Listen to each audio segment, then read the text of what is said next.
Yeah, I came to St. Andrews. Is this good? I guess. I came to St. Andrews roughly about the time that Dwight got here. You came here and then you hired Steve? No? So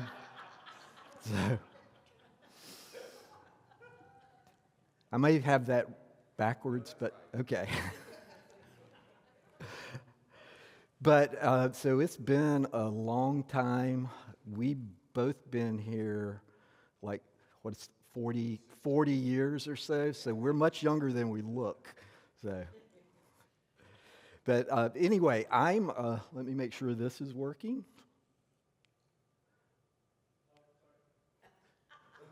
Okay. By the way, I did a presentation a couple of years ago in Columbia for a bunch of historians, and the clicker didn't work. And so we just started off, the guy in the back, I was going, okay, I'm just going to do this, and you move the slide every time. So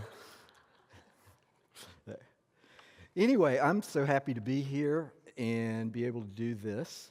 And mostly what I've done, I would say I'm more of a illustrator artist than artist illustrator. I love to do art, and I find little time to do it. But having been here so long and done this for so long, I just very happy to be here. But this is what I'm doing now. Over the course of my career, I've mostly done architectural illustration. I would work with architects and developers and people like that to do renderings of office buildings, houses, airports, whatever, to help people visualize what they were going to look like. When I first started, I actually did it all by hand, where I would project the perspective down, and it was all with pen and ink and watercolor and stuff like that. So, oh, you. Are you doing that? So this is the type of stuff I do kind of as a living for quite a while. And usually, like again, architects will bring me plans and we'll talk about kind of what something's going to look like. This is sort of a hybrid of digital and traditional with watercolor and then doing digital work over it. And I've been very blessed that the course of here to do a lot of upper end houses with people on Kiowa and places like that. Kind of landed in a good spot for what I do for the clients I have. And I'll just go quickly through this. So this is just some samples of the architectural type stuff that I do on the regular.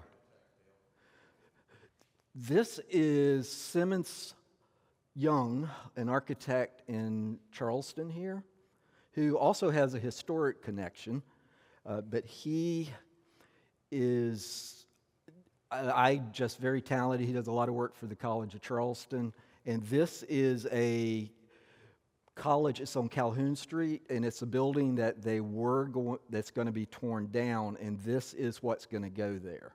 So hopefully. And it's called the College Lodge now. So some of you may know where it is. And this is one of my favorites. If you recognize it, this rendering was done before the church was built, and it was part of just helping people visualize what was going to happen here. So.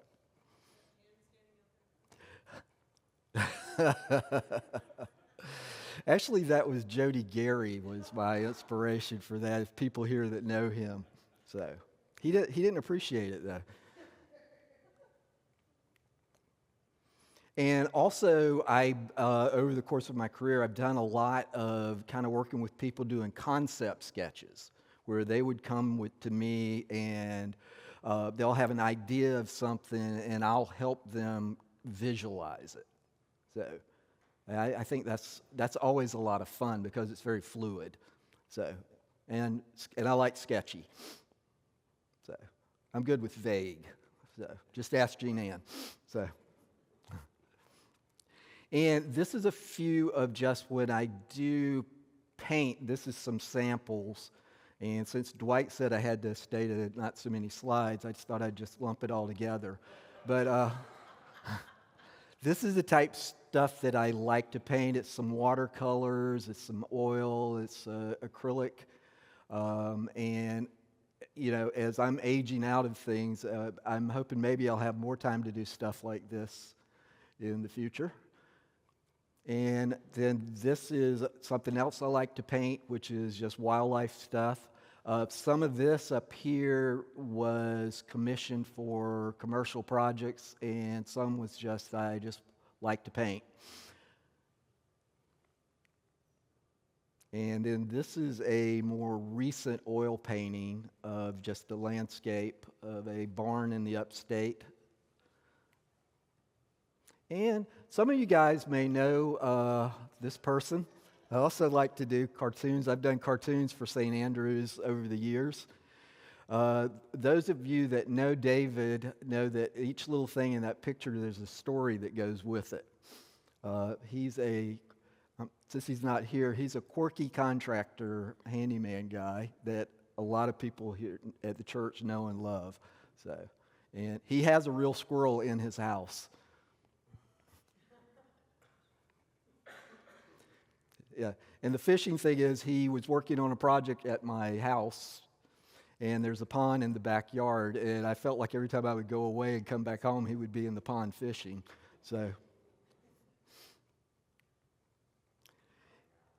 And then in the early 2000s, over the years, I've done projects for the museum, historic type things, like sketches for the Charleston Museum, historic houses and things. And so I was contacted by the National Park Service about doing a painting of, this is Vendu Range. And I guess, is everybody here Charleston people, or is anybody from out of town? So if you all know Charleston, on Vendu Range here, where the ships and the cotton wharf back there is where the fountain is now. And so this was one of my first big historic projects. And that was some of the buildings that are in the picture are actually still there. The building with all the columns, of course, there's a big hotel there now. And that was the first project where I had to do a lot of research on what would be on the street. And this ended up being a display in Liberty Square. And so this was a watercolor. And then from there, a few years later, because of that project, I was contacted by the Old Exchange to, if you're familiar with the Old Exchange downtown, it used to be in the 1700s, up at the second level, these big open arches that looked out into the city and on the harbor. I'm not sure a lot of people know that because they're all filled in now. And so they wanted me to do a painting of, if you were looking out one of the arches toward the harbor, what you would have seen. And so did a lot of work on getting the perspective right, and then there was a lot of research with a lot of meetings with historians about what would go in the picture, what type of weapons, cannons, what ships would have been out in the harbor. But so when you're standing in there, now these are displays in the Exchange, and when you're standing in there now, it's at the eye level that you would have been standing and hopefully close to what you would actually have seen. And the 1780 one was when the Charleston was surrounded by the British and under siege. And then 70 years later, that's the same scene in 1850s, what you would have seen from the same spot. So I think that's really cool. Oh, the displays they have are about 8 by 12 feet. So.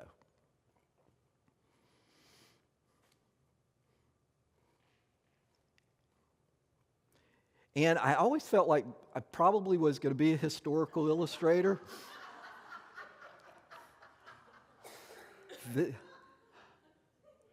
This is stuff I did. My parents passed a few years back, and when we were cleaning out at their place, my mom had kept tons of my drawings in a cedar chest that I had no idea were there. So, yeah. About 21. No, no, I'm sorry. I'm not sure. I've always said that I give my mom credit for me being an artist because my dad was a minister and I was very fidgety, and she would give me pencil and paper in church to sit there, and that's what I would do instead of listening to my dad preach. But I'm guessing I was probably first grade or earlier. Yes, yeah. So that's Daniel Boone killing a bear. And that's the Pilgrims with an American flag. Yeah. Yeah. So as a historian, you have to be very accurate with all of this. So, and I'm going to back up for a minute. Let's see. Let's back up. How do we do this? There we go. When this job happened around 2018, and I was working on that when just kind of in my journey here, I was also going through a divorce at the time. And so I had like good things happening and kind of negative, bad things happening at the same time in my life. And so I was just very busy with that. And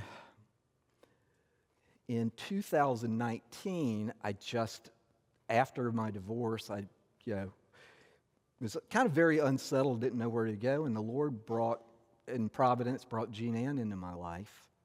And, it's just made such a wonderful difference. And, a lot of people, when that part of their life happens and you don't know where you're going to go, you don't know what the Lord's got in store for you. And in 2018, I thought, oh my gosh, it's just like my life is blown up, it's all over. And Jean Ann moved in about a mile down the road from where I live, and it was just, we had known each other for probably 20 years or so, and nobody would have ever put us together at the church, people that know us. I think we're a lot like the waffles and chicken.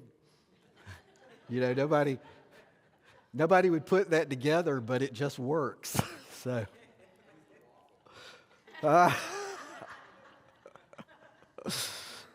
don't know. I'm the one fried sometimes. So moving on, in 2020, I was contacted by a guy named Doug Bostick, whom Louise, our next speaker, knew well, and I think you used to be his rector or minister. And Doug was the president of the South Carolina Battlefield Preservation Trust. And he was talking to me about, we've got this big project we want to start doing, and I saw your work. I think you'd be perfect for it. And it was to do Fort Watson, no relation, that's up on the lakes now.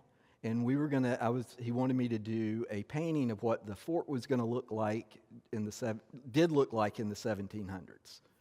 And I thought, oh my God, that's a cool job. It's like kind of coming off of the old exchange stuff. Well, COVID happened and Doug disappeared. And so I would call and never got, and after a while I was saying, well, gosh, that would have been fun. I guess it's gone away.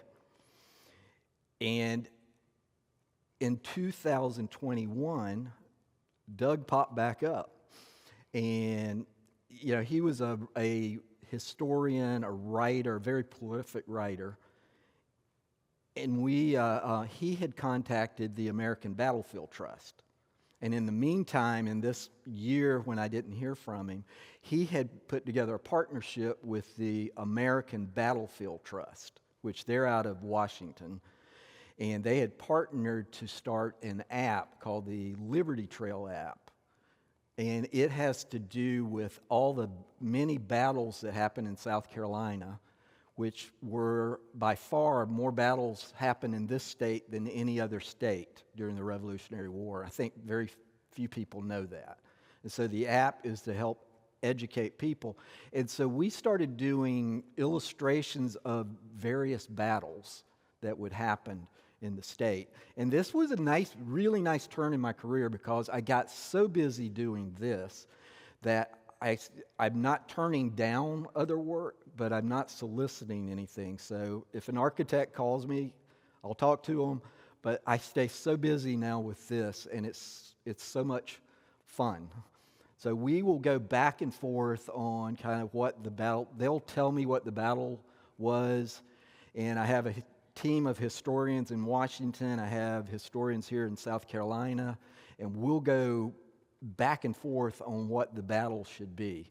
And so it's very engaging and enjoy it. So this is kind of an example of one of the projects that I've worked on, doing a lot of stuff with Francis Marion down here. If most of you would know who he is, since almost half the stuff down here has Marion's name on it seems like.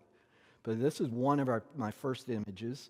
And I always felt like I was very suited to do these swamp images because I'd been in a lot of swamps that Francis Marion traipsed around in. So, by the way, since my dad was a Pentecostal minister, I think holding the snake was very appropriate.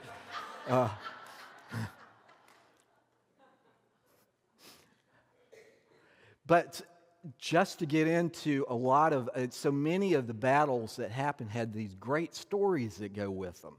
Like this is Rugeley's Mill, and that was Wilbur Washington, and they had a group of loyalists and British soldiers surrounded, and they didn't have any, they were afraid, there were less men than were holed up in the house in the barn. And so they put together what's called a Quaker cannon. They put basically a pine log on a carriage and kept it far enough back so that the British and the Loyalists couldn't see it, tell what exactly, if it was a cannon or not, and they surrendered. Yes. You know, I haven't even thought of that. That's great. And from what I understand, that's a tactic that's still taught at West Point. So. And then this is another battle that happened close to Lancaster, South Carolina, in an area called the Waxhaws. And that's where after the Battle of Camden, there was a whole American army basically got wiped out by Banastre Tarleton, which a lot of people have probably heard of. He's notorious fighting for the British for his brutality. This is a shot of Biggin Bridge. It's a battle that happened in Monk's Corner. If most of you guys know where that is, where Gilligan's, the restaurant is, on right there at the river in Monk's Corner. That's the same road that was on, and Banastre Tarleton rode with his cavalry or dragoons all the way from Charleston overnight and surprised the Americans who had no idea that he could get all the way up there overnight. And he just charged right into them, and they all just had to run into the swamp to get away. And then this is a recent piece, again, close by here. That's Biggin Church, which the ruins of that are still there. And the British put all of their stuff of that in there and just set the church on fire. And that was kind of an example of the brutality of them. They were moving to Charleston. They couldn't carry all their stuff with them, so they just decided to burn all their extra stuff, and they used the church as their storage house and just set it on fire. And then this is the Battle of Kettle Creek, which is actually across the line in Georgia, but it was all the South Carolina people that had crossed over to fight. And this is a painting that I did for Vince Dooley and the American Battlefield. He was the Georgia head football coach. And this is a oil painting that we did to, he was on the American Battlefield Trust board. They gave that to him as a retirement gift. And so if you're a Georgia fan, I put Herschel Walker in there just under the flag. So, and he wrote me the nicest letter mentioning that. So, and then this is one more. This is Battle of Eutaw Springs. Another great story. The British officer was Lieutenant Fitzgerald. He was wounded, left for dead on the battlefield, and an escaped slave, a guy named Tony Small, found him, took him back to his cabin, nursed him back to health. Fitzgerald managed to take him back to Charleston and then took Tony back to Ireland with him. And Tony became a celebrity pretty much in Ireland. So that is a great story. And Eutaw Springs is not too far from Charleston here. And it's just, Peter, we were talking about that earlier, a fascinating battle that was one of the pivotal battles in the Revolution, and not very many people know about it. So, because a big part of it is under the lake now, too. And there really was a spring. And from what I've been doing, it's kind of branched out. This is a painting I did for the Battle of Princeton, and it's on the Princeton site up there as a wayside sign now. And this is Hugh Mercer after he was wounded on the battlefield, and the whole battle took place on a Quaker farm. And so they carried Hugh to the Thomas Clark House, and the Quakers came out, and they were helping both the Revolutionary War and the British soldiers and trying to help just nurse them. And so I'm showing them carrying British and Americans back to the house. And from all of that, the American Battlefield Trust also asked me to start doing portraits. And so we did one. The middle one is our interpretation of Francis Marion. On the right is a young Andrew Jackson. And in my research, when you go online and look for 12-year-old Irish boys, be careful. So, and then the person on the right is a Catawba warrior. They sided with the Americans, and the Cherokee sided with the British. And I don't know how much time we have left here. We got 2 minutes? Okay. Francis Marion, we have descriptions of him, and there are a lot of paintings of him. But one of the historians go, you know who he looks like in the book from his descriptions? He looks like Klinger from MASH.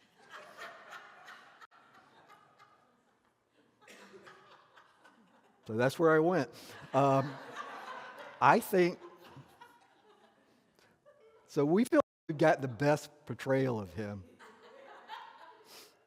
And very quickly, that has morphed into other projects. This is a piece that I did for a project called the American Revolution Experience, and we're trying to do portraits of lesser-known people in the Revolution.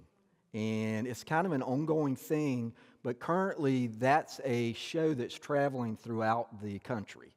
So they're going to different spots, like it was at the Berkeley County Museum for a month, and then it'll move on to another place. And they have these big panels. And in that project, we did portraits, but I also did other illustrations. That is Jean Ann. Well, no, it's not Jean Ann, but she did pose for the piece on the right. But a lot of stuff like that. So, and if we have any time, I'll get it back up here. If we have any time left, or for the questions, I like to discuss my process. So that's it.